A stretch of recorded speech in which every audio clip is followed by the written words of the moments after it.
everybody, and welcome to another Brit and Yankee Craft Beer podcast / videocast. And today, from the Brit and Yankee Studios, I'm very happy to say I've got my pal, Mr. Ken McMullen, with me as co-host. Hi, Ken. Hey, Phil. What's happening? How many days did you get? I think I have to stop drinking for a day, and then they'll let me out. Oh, okay, good man. He's in a very white area. And unfortunately, he's on an Android phone, so we can't put up a nice virtual background. But that's all right. We just want to see Ken. And on today's show, I'm very happy to have a menage a guys below me. I don't know if that's the right term, but a trio, the three caballeros. There we are. And we have from the brand new in a way, and they're going to tell us about that in a minute. Brand new brewing company, Liquid Love from Buffalo Grove. Yes, sir. And facing you on your left, or it could be your right, I never know with this Zoom thing, is, raise your hand when I announce you, John Eichholtz, there he is, Matt Lakota, and Joe Condon. There he is. I got him right. I got a good thing for names. Hi, guys. How you doing? Welcome to the show. Great. How are you guys? We're doing real good. Now, we're going to come back to you in just a second because we want to find all about Liquid Love and what's happened from being a production brewery to now being a full-scale brewery. But first, we like to drink your beer. So I have here one of the beers that actually has got some very good reviews, and that is Dear to Heart. Crispy. And this is a dry-hopped Pilsner with Tettnang and Callista hops, which Callista hops, wasn't she in a series way back? Oh, no, that was Callista Fleckart.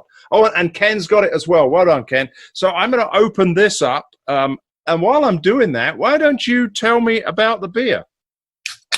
Beer. So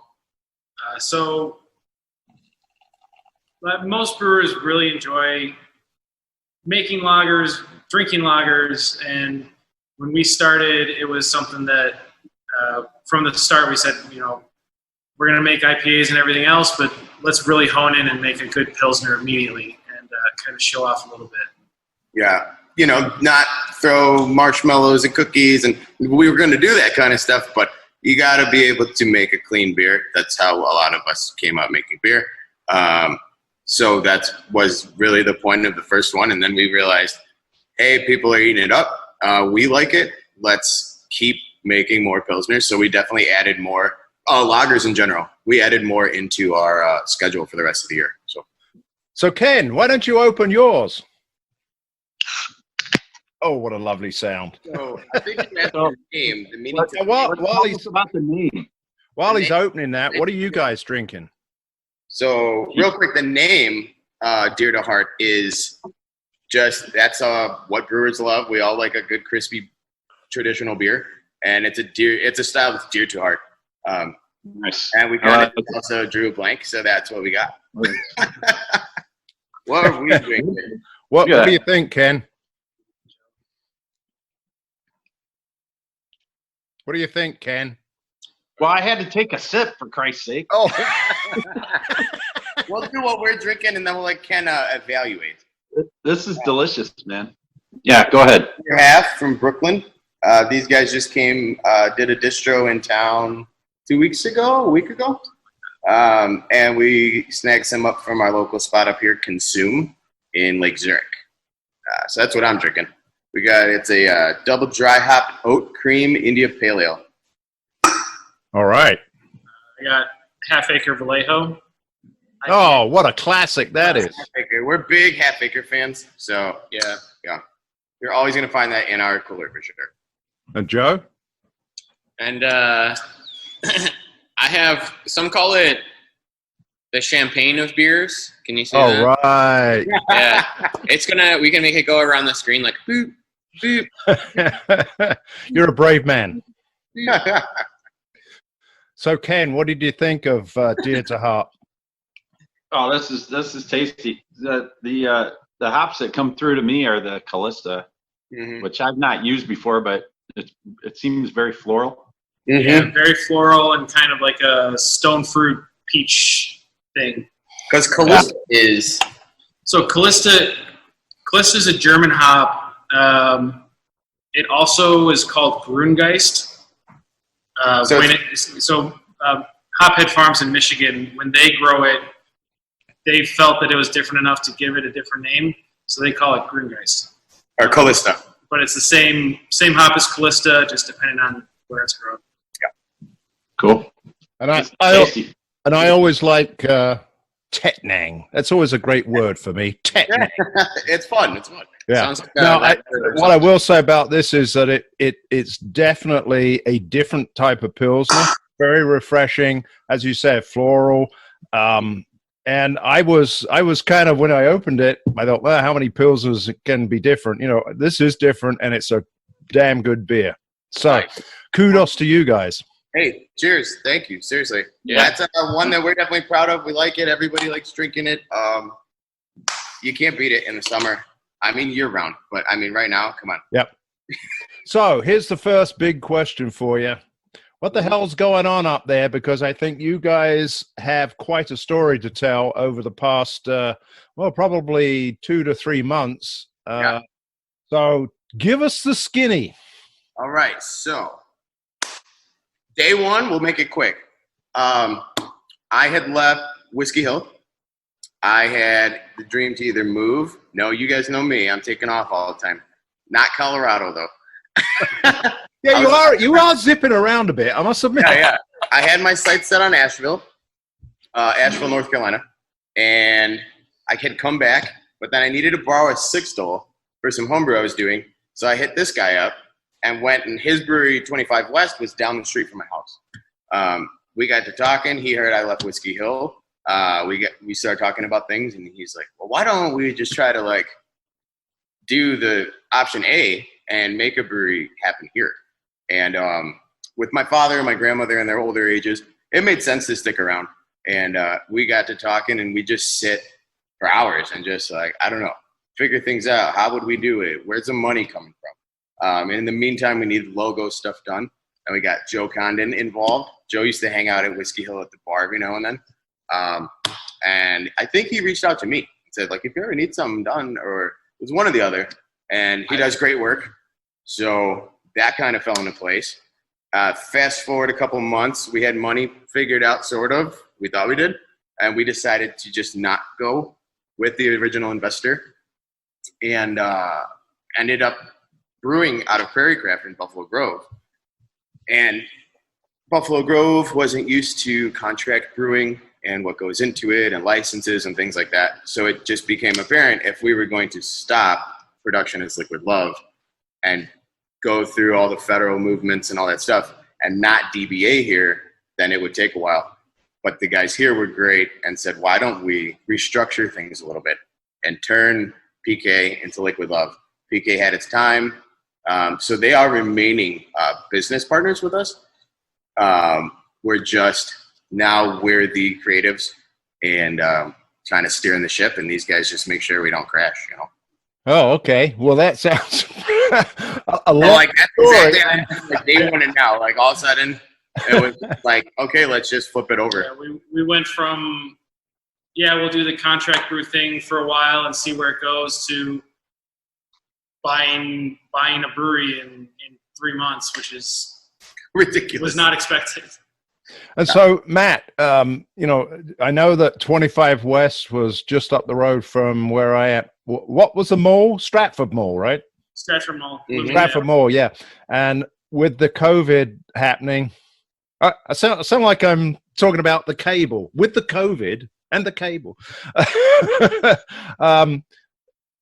the mall kind of closed down, and then I think 25 West has finally closed down. Is that right? So the 25 West closing wasn't really related to COVID. I have no problem. The mall, the ownership of the mall changed in November, and it was a equity firm that basically goes in and buys malls that are failing and clears them out and turns them into apartments and office buildings and things like that. Wow. And for whatever reason, they didn't feel that 25 West fit the direction they were trying to go at Stratford. So they made it a little difficult to continue. Well, I was just telling Phil that my first brewery was in Southern California, in Temecula, California. Okay. And in a mall, and dealing with mall management is a bitch, because they're just people coming in and punching a clock and working, trying to grow sales. They do not care who you are, and they want big national chains. They don't want local people. And it's brutal. And sounds like for you guys, I mean, that turning it into offices and apartments. I would think a brewery restaurant would be ideal for a place like that. Right. So Matt, your background before that, I think you were at Prairie Crafts, weren't you, for a short period? Before 25 West, I was the head brewer at Prairie Crafts for a year and a half. It was a good experience. It taught me a lot, but it was definitely time to move on when I left here the first time. And before that, I worked for Binny's as a home brewer. Hey, how about John? Yeah, okay. You know, tell us about your background. No, you go first. You go first. All right. Home brewer, like everybody else. Decided I thought I was decent at it, and then this is before we had 160 whatever breweries here in Chicagoland, and before I was even deep in it to know how many breweries were here. And I thought, like, Denver's like the beer town, right? Let's go to Denver. So I jumped ship to Denver. Worked for Breckenridge for a little bit, mainly on the packaging end, and then worked for Bull & Bush as an assistant brewer at Bull & Bush.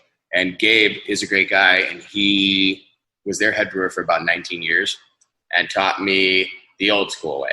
Like, he would taste the runoff and, know the gravity. Old school. So doing what we do now is a huge turnaround. But then I moved back to be a head brewer for a brewing company here in Illinois that ended up working out. And from there, I went to Lunar for a year. From Lunar, I went to Whiskey Hill for 2 years. And from Whiskey Hill, I ended up here. I lived close to I've never been to Bull & Bush, but I want to go. You especially would love Bull & Bush. Oh, yeah. I've heard of it. I want to go there, definitely. It looks like your basement. That's how the inside of the brewery, like the taproom, looks. Seriously. Wow. I wish I had a brewery in my basement. Hey, wait a minute. It's not my basement. This is the Brit and Yankee pub. There you go. So, Joe, how did you get raked into this? Now, you're the graphic artist, right? So you're responsible for all the wonderful labels, and this one is quite fancy, the Dear to Heart, Yeah, we want it to be fancy, I think it's a classy beer, so it makes sense. And you guys were talking about, I mean, we collaborate on everything, the art and like the beer ideas, and we really like to brainstorm and just have fun with it. So that was, the flowers we're definitely talking about. You guys already talked about the floral notes and the hops. We talked about that when we come up with the labels. We talk about stuff like that. We want the labels to be a reflection of the beer. We think our beer is awesome. I mean, I do. And I'm glad about that. Joe's not jaded yet. He's like, this is all so great. I don't know. I'm green, I guess. But I like it. I've always been a beer guy. I mean, just love beer. Sorry, can I swear? I don't know. I'll have to bleep it out. It's going on YouTube. Yeah, on YouTube. Like a little thing over my mouth. Don't worry about it. Well, I'm gonna turn over to the next beer that we want to talk about, because this one has your logo on the front of it.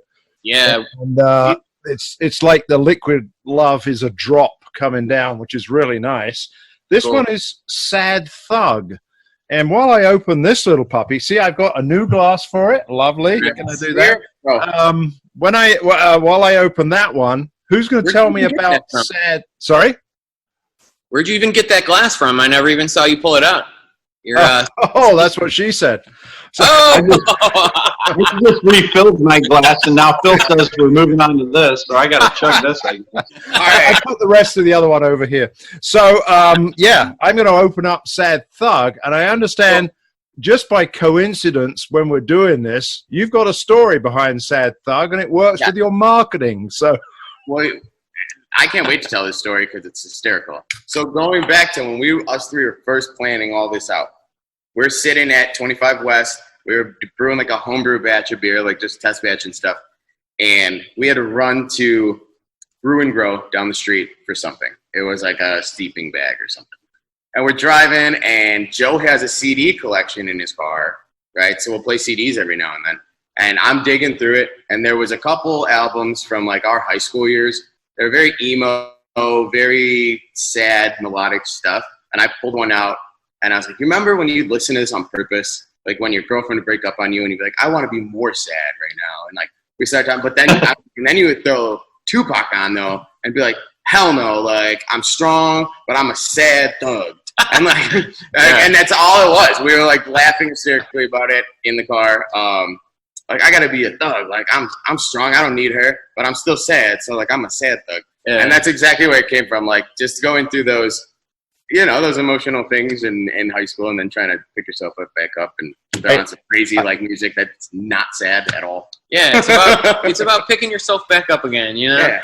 No, but yeah, that's like the stupid like weird story behind that though. Yeah. Well, I have to say that my high school days are long past. I don't know about you, Ken, but hey, I've opened mine, Ken. How about you?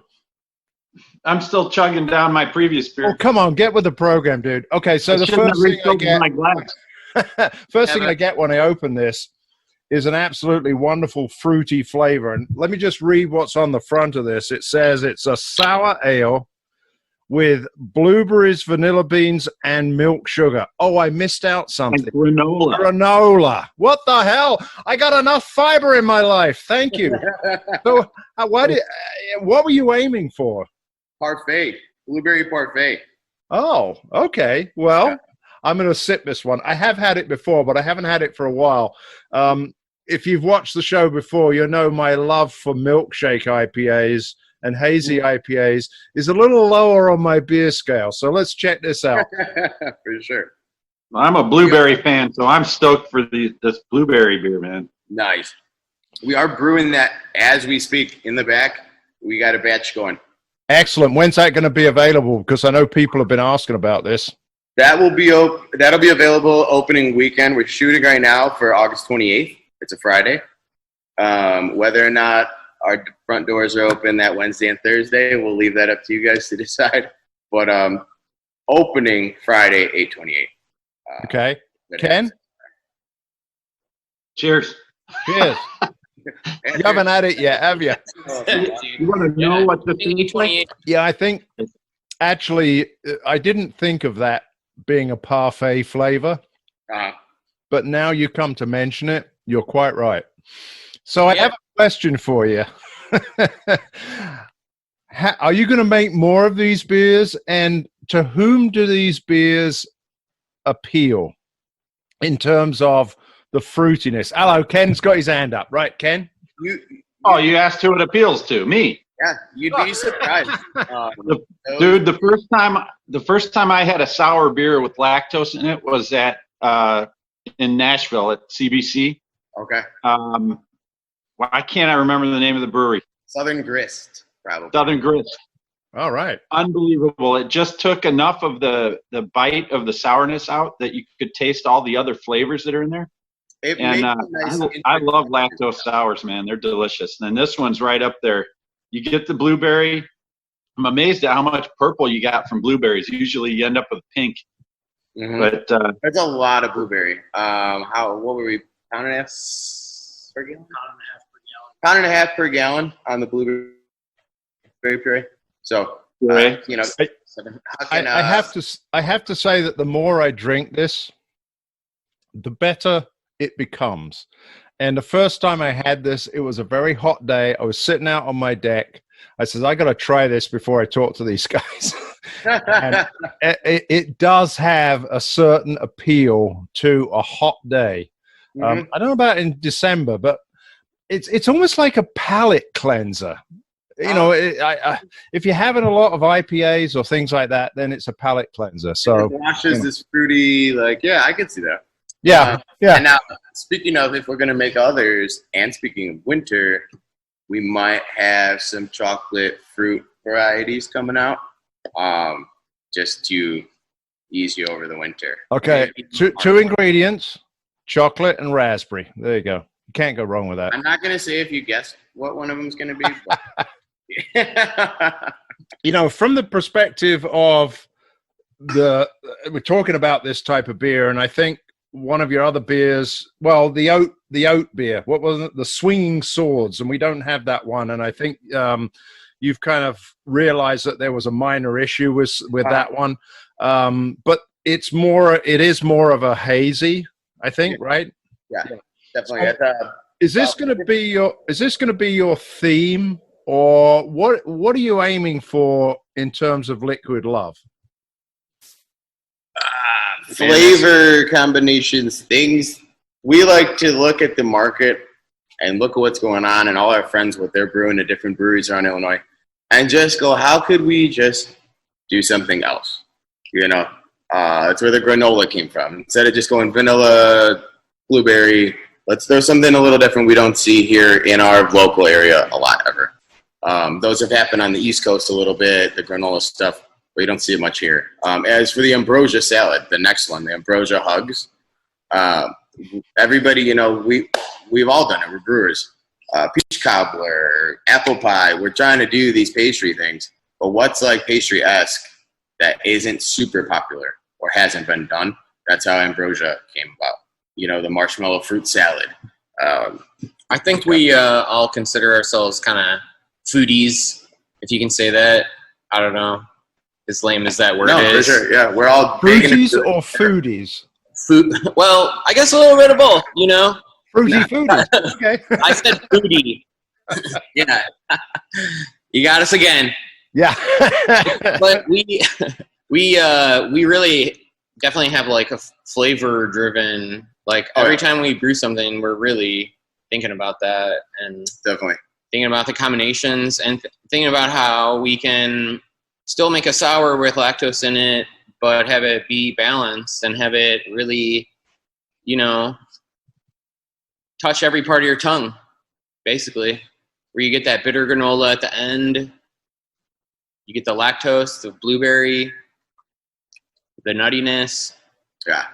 I'm just basically we're trying to balance things out. We're trying to as balanced as well executed as we can be with being like a little crazy with some of our ideas. Yeah.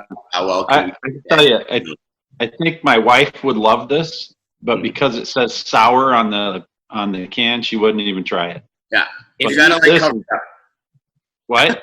You gotta like cover it up. Yeah. Cover it up, yeah. She would enjoy this if she didn't know it was beer and sour. Okay, for sure, yeah.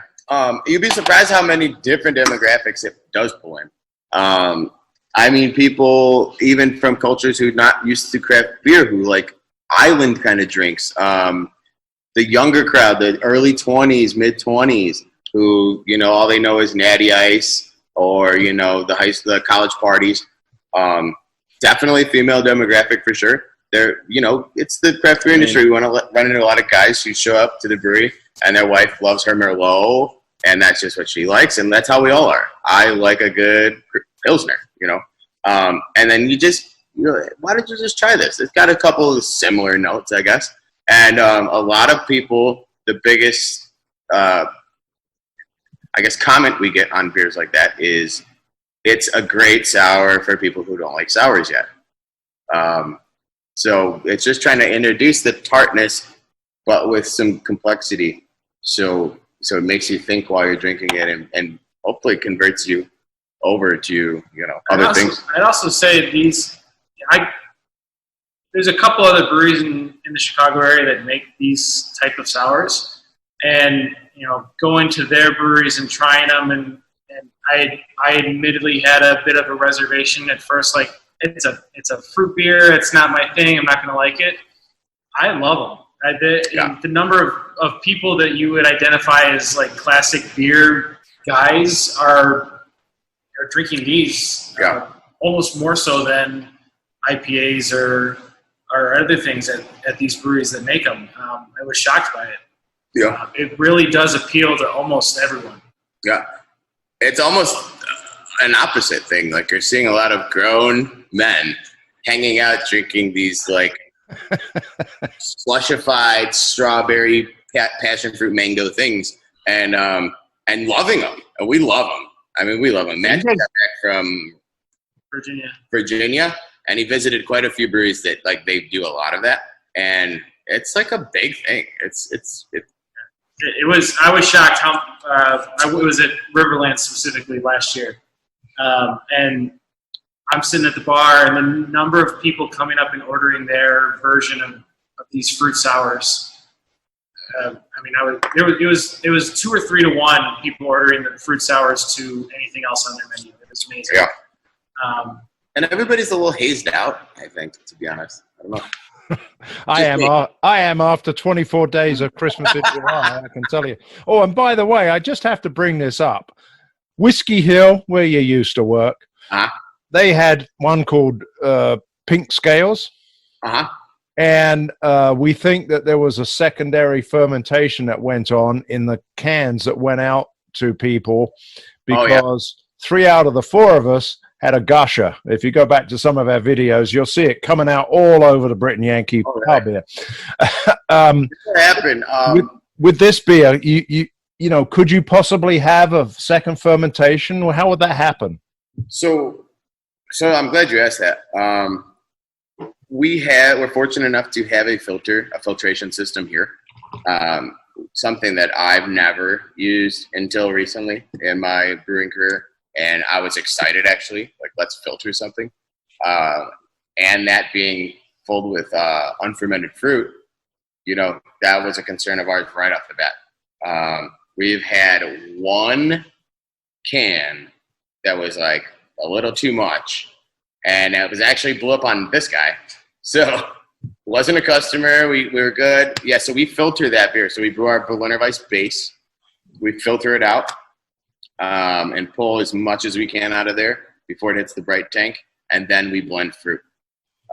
So just, you know, really trying to make sure that if we're going to package something some people would call unfinished, it's going to be filtered and done right. Yeah, it's definitely meant to be kept cold, drank fresh. It's not like you want to age it or anything, you know. It's really funny. The brewing industry kind of like the old school thought is the beer should not be able to re-ferment in the can. Absolutely. Yeah. Because so many places don't refrigerate the beer. So many retailers don't. But kombucha's live and it has to be refrigerated, and it is. So, you know, I guess we just got to get the same kind of thought going with these. Exactly. You know, that just really live beer and keep it cold, you know? Yep. Well, speaking of refrigeration, one of the things we like to do on this show is we like to try and have you guys come, and if you have it available, show us your beer fridge, please. We're on a laptop, so I'm going to grab what's in our beer fridge. He'll grab what's in the beer fridge, because if we lose a connection, forget about it. Oh, okay. He's going to grab the beer fridge. I wish we had a bunch of that left. This? Yeah. We have nothing. This label is cool as hell, man. Look at that. I love it. It's like super. It's almost like hypnosis. I don't even know. We both came up with that. We're like, John's a super artsy dude. We just go like we bounce a lot of ideas off each other. Hang out at my house, crack a couple beers, talk labels. Matt, you know, bless his heart, he just kind of doesn't. He cares, but he doesn't care. He's like, I don't know, just make it look good, guys. So you guys you couldn't move it because of the signal, and I understand that. So show us, what do you have there? So go your left to right. All right, so we're gonna go. We got broccoli. This is another other half. The broccoli is an Imperial India Pale Ale. Good stuff. They're like if you call it a fellowship, that's what it would be, the broccoli. And we got some from the Vale. These guys are out of Richmond, Virginia, correct? The Vale, national following. I mean, almost every beer I've had from them is great. This is IPA, 6%. Then we're going with Ashland Brewing Company. And I don't remember where they're at. Alexandria, Virginia. This is the Trite IPA. Boom, a lot of IPAs. And last but not least, The coveted everyone's favorite, New Glarus. Raspberry Tart. Raspberry Tart, baby. We love some. I mean, that's how I think my love. I don't know about Matt. Good fruit beers came from was like the Raspberry Tart. The what's the others? Belgian Red, Serendipity. Serendipity, so good. You know what got me into fruited sours was like a lot of lambics, like European style Lambics, yeah. cherry sours and shit. Man, I love that stuff. Yeah. That's probably where mine was. Toward the end of my home brewing days into professional brewing days, I was doing a lot of lambic style brewing. Dude. Are you going to do more? Never say never. If we get more space, yeah, absolutely. We have our eyes already set on some kind of space somewhere that might hold barrels. I still have about 10 or 12 carboys of lambic homebrew in my basement. But it's not lambic. It's method traditional. Style. Yeah, copyright. So, Ken, I want you to find out about their brewery specs. And while we're doing that, let's open up their offering of Black is Beautiful. And a lot of breweries have done this. I understand you guys done this with Skeleton Key. We'll talk about it in a minute. But I think Ken wants to know, while he's cracking that open, he wants to know something. Well, I've never been to Prairie Crafts. Okay. And so I'm curious about the system itself. You know, who made it? How big is it? And I don't know, what can you do? Decoctions? Can you do stuff like that? Like, how's it? So 15 barrel 2 vessel brew house, and then we have 4 30-barrel fermenters, 1 15-barrel fermenter, 1 20-barrel fermenter, and then a 15-barrel bright and a 30-barrel bright. That's a big brewery, you guys. We can put out some beer if we get into it. Yeah. We got the extra tank. We couldn't turn it down. Argus, as we all know, rest in peace. Argus is a Chicago favorite. Actually, Ted Furman passed the torch to me at Lunar. And Ted was doing, the prairie stuff out of Argus. And, we grabbed another tank. As soon as we knew we were getting the tap room, it was a wrap. We had to definitely up it a little bit. Wow. What kind of packaging stuff do you have? Do you have a canning line, or? We have a ABE canning line. Nice big old walk-in. Yeah. We're not cramming kegs in anywhere. That's great. I love the big open walk-in. It's probably one of my favorite things about the brewery, because I've worked in a couple places with some small walk-ins, and it's not fun. Are you guys, license-wise, are you self-distro, or are you using a distributor? So we self-distro. Okay. That was one of the selling points on this location for us, and everything, was that we could self-distro. Yeah, for sure. And on that self-distro, I find it very interesting that you have a couple of places like South Elgin, as I mentioned, but you're down as far as Oswego as well. So you are across the land. Yeah, we're as far west as Princeton, all the way out in Princeton. Oh, Princeton. I love Princeton. It's my favorite gardens out there. Well, while you guys were chatting breweries, I mean, I've cracked this open.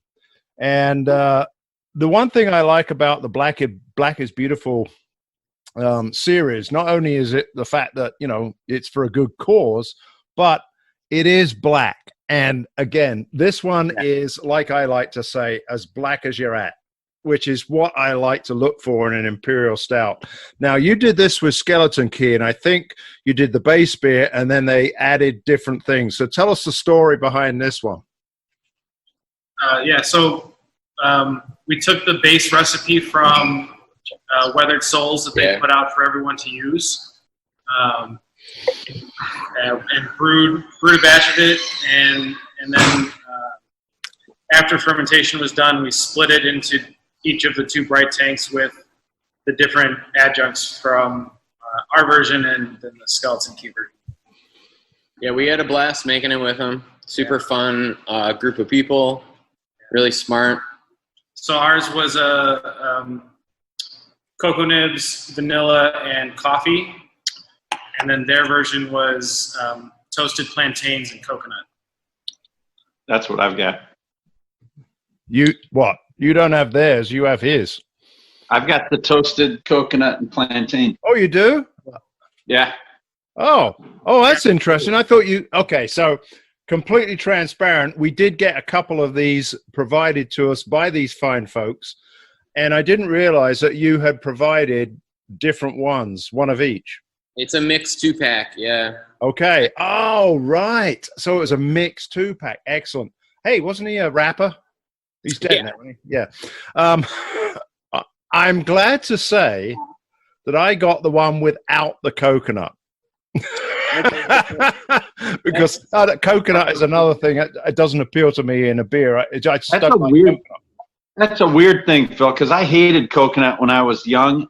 As I've gotten older, toasted coconut, particularly in beer, but also in like sweet desserts, is unbelievable. I love it now. Same. So, and your palate evolves and grows as you age. Well, it and does. You age more than me. Well, so anyway, this one to me, the coffee and the cocoa nibs are a very nice balance. And cheers. This is one I can drink a lot of. So, but what's the ABV on this? 10.0. Okay, great. Yeah. That's going to make a nice evening for me then. Yeah, I'll tell you what, this version is delicious too, and I'm not real familiar with plantains. I know they look like bananas. I'm not sure, do they actually taste like bananas? In this instance, yeah, they're pretty banana-like. They're kind of like if you mixed a potato and a banana. So to use them, do you have to, I mean, how do you prepare them, or do you just let them get real ripe so that they're sweeter, or what? So Skeleton Key brought those with them.